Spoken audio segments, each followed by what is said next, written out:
It's time for Yogi and the BeachMan. Hi, I'm Jim the Yogi. And I'm Rick Beach, the BeachMan. We're two Michigan transplants now living in Southwest Florida. I like to meditate. And I like to play bass in a band. I'm into chanting Om. And I'm into throwing down some classic rock.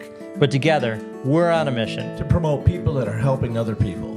We want to make the world a better place. One conversation at a time. So sit back. Turn up the volume. And get ready to laugh. Because we like to have fun while we spread the love.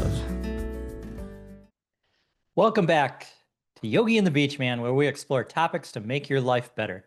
Hi, I'm Jim the Yogi. And since our 100th episode and to kick off season 3, I started doing solocast every Thursday. I'm delving deeper into topics that come up on our show. There's even more big changes coming to our show at the end of this month, July 2025. But for now, I'm going to leave you hanging on what those are. Before we get into the topic, let me thank everyone that's been giving me positive feedback on solocasting and encouraging me to keep going. I'm really excited about this episode because positive thinking seriously transformed my life. I'm going to share with you my understanding of positive thinking and how I've been practicing it since the mid-'80s. We will also explore what positive thinking matters, how it impacts your brain and your body, and most importantly, practical ways that you could start cultivating it right now. If you're willing to practice some of these techniques, I guarantee it'll transform your life. Let's start by talking about why positive thinking matters. It's more than just good vibes or a positive headspace. And science backs this up. Studies show that positive thinking can reduce stress, improve your physical health, even help you live longer. That's right. People with optimistic outlooks have a 35% lower risk of heart disease. And that's huge. Did you know heart disease is the leading cause of death in the United States? And you can lower your risk just by changing your thoughts. What? Let me say that again. Heart disease is the leading cause of death in America. Just changing your thoughts alone can lower your chance of dying by heart disease by 35%. 800,000 people a year die from heart disease in this country. And if they've just had practiced the power of positive thinking, around 280,000 of them might still be living. That's a powerful practice. It doesn't cost you any money. It has zero side effects. And this is why pharmaceutical companies and the medical professionals all over the country are stressing positive thinking from an early age for better health. Positive thinking programs have been introduced into the schools, and children will have daily lessons K through 12. Oh, wait, that was sarcasm. Sorry about that. Let me put a positive spin on it. Through awareness, the spread of information, and more understanding of the power and benefits of positive thinking, big changes are on the horizon. Before we know it, children in school will be taught the power of positive thinking. It'll be fully endorsed by our medical community and properly displayed through the arts.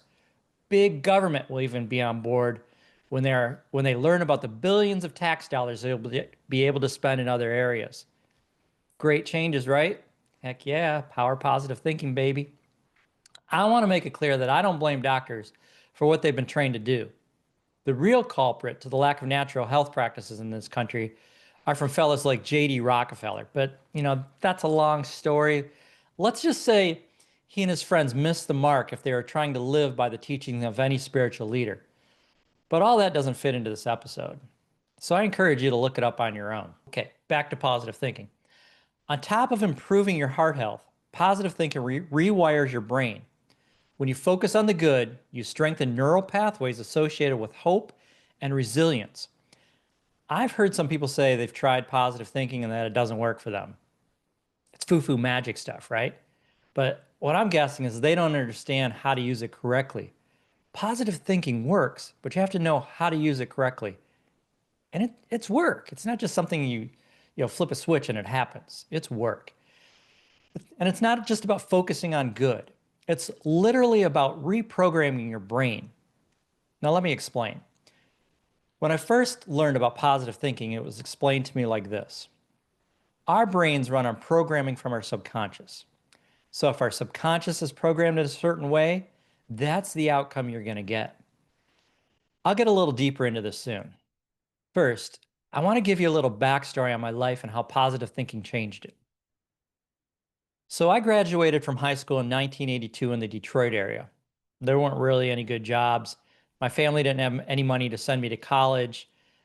They wouldn't give me any information to apply for student loans. I was working a go-nowhere job after being raised in a dysfunctional family with alcoholism and violence. And it was out of desperation in 1983 that I joined the military, and I was stationed in Charleston, South Carolina. And it was about 1985, I was introduced to a man that was selling videotapes on how to be successful in life. I didn't have the money for the course he was selling. At that time, it was like $5,000, but I gained access to the reading list. And I found every book on that list when I went to work. Two of those books really had an immediate impact on me. First was The Power of Positive Thinking by Norman Vincent Peale, and that was published in 1952. The second was Think and Grow Rich by Napoleon Hill, and that was published in 1937. Yeah, that's right. These are old books, and the knowledge from it is even older. So if you think Power of Positive Thinking is new agey, think again. Now, I don't remember if it was actually from the book, The Power of Positive Thinking, or one of the many other books that I was reading at the time that broke down how positive thinking works. But I'll explain it as I remember it. We often think of our minds like computers, but the truth is they're very different. If we program a computer to give us an answer, it will give us the same answer no matter how many times you tell it a different answer is right. You could try this with AI. You could go on and say, yeah, what is 1 plus 1? It'll say 2. If you say, no, it's not 2, it's a different answer, it'll laugh basically and say, no, no, no, 1 plus 1 is 2. So that's how a computer works. It's going to give you the output every time, no matter what you tell it. Our brains are a little different because we have a subconscious. Our subconscious records everything we say and feel, whether we say it out loud or say it to ourselves. And if we say something and feel a certain way, it records it and it programs itself based on our day-to-day input. Let me break this down and make it a little more clear. In this simplified example, we can pick any subject, but I'm going to choose intelligence or smarts or what my wife calls smarticles. Now imagine two columns in your subconscious. One is positive, one's a negative. The positive one's smart, the negative one, not smart. And this coin is going to represent your thoughts. So every time I say I'm smart, it's like a coin gets put into the smart column in your subconscious. I'm smart, I'm smart, I'm smart. But every time I say I am dumb, I'm stupid, I'm an idiot, I'm not smart, or any other negative thought like that, a coin goes into the not smart column. Our subconscious will also record what other people say or other things that you hear.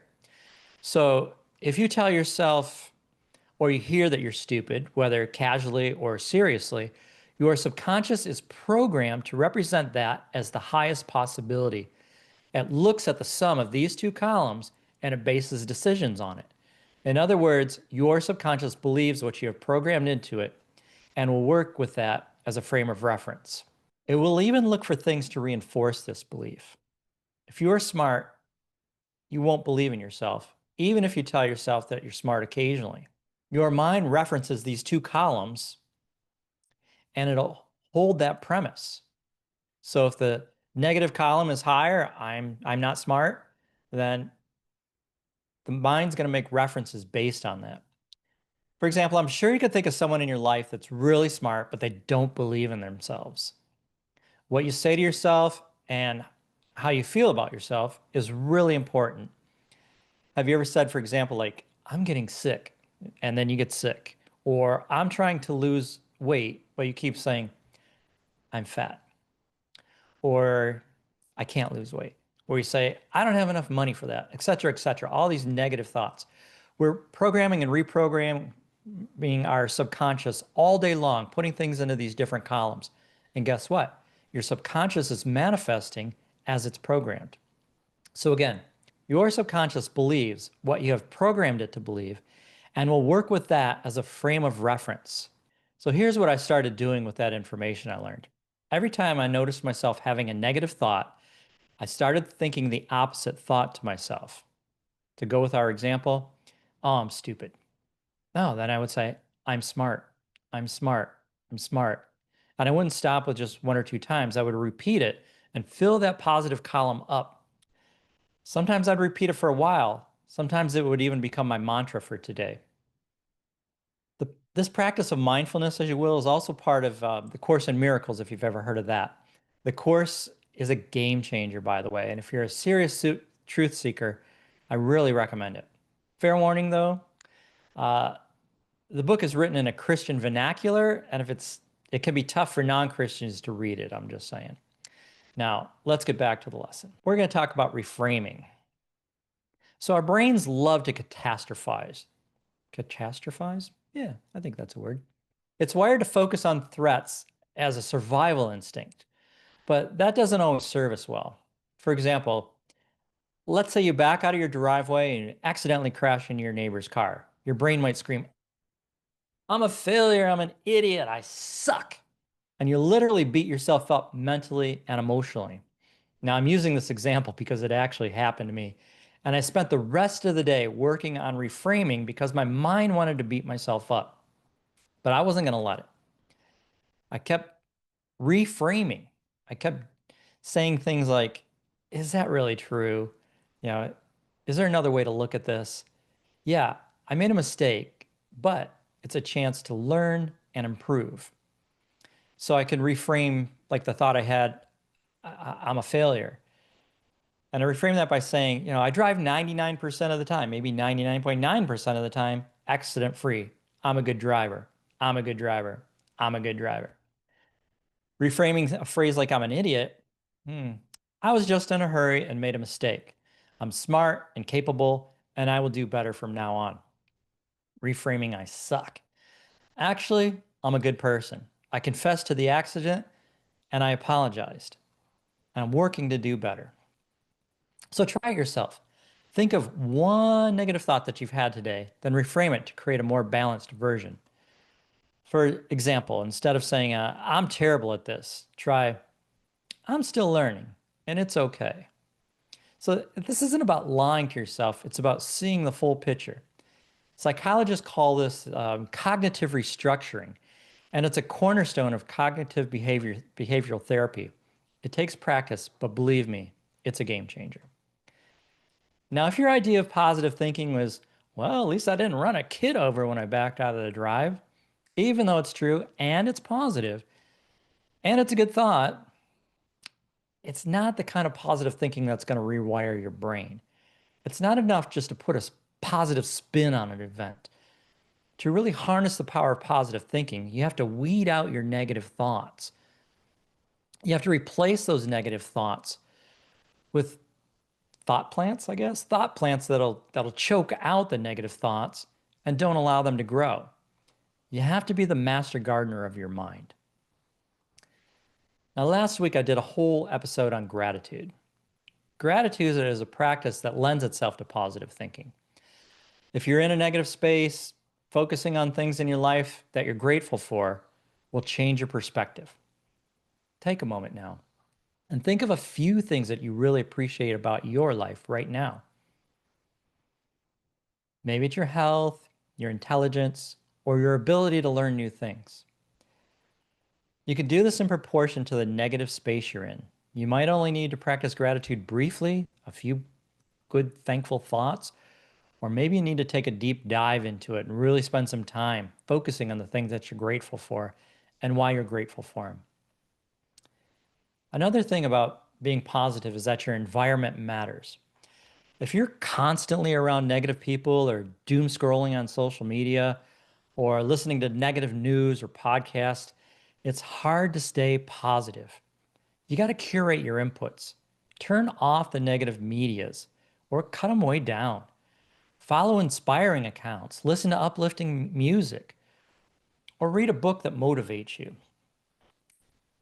And don't underestimate the power of your social circle.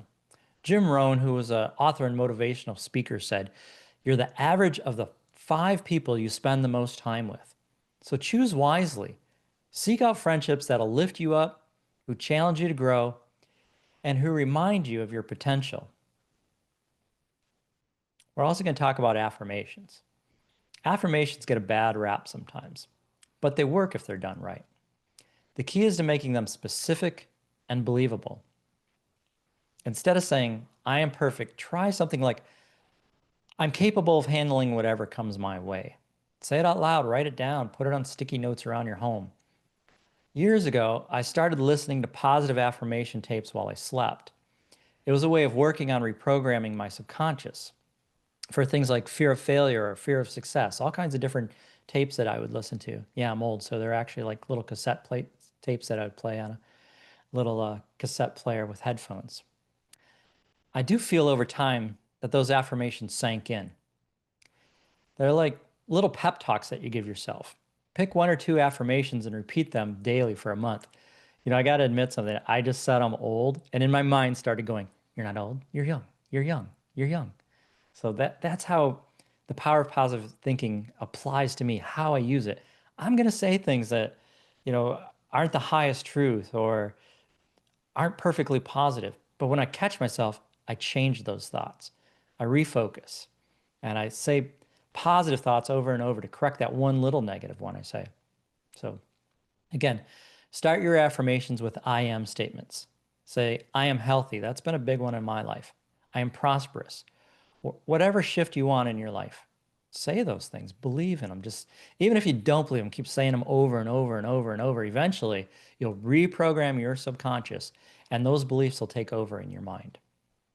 You can say them out loud and you can say them to yourself often, and you'll be surprised at how they shift, what's happening in your brain and how things change.